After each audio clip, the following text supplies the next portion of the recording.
Pakinggan natin ang sinasabi ng alagad ng Diyos tungkol sa salita ng Diyos. Kung bago ka pa sa ating channel, paki-subscribe or follow para updated ka sa bago nating upload, at kung nagustuhan mo ang video, please paki-like and share po, at sa mga followers natin, maraming salamat po sa walang sawang suporta, and God bless po.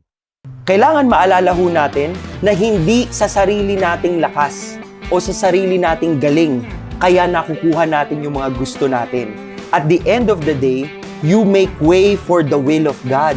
You make way for what God wants for your life. At talagang alam mo, He knows best.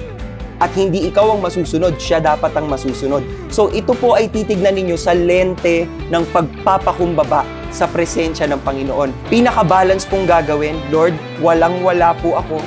At Lord, nasa inyo po lahat. By your grace, Lord, tulungan mo po ako. Ganong approach dapat.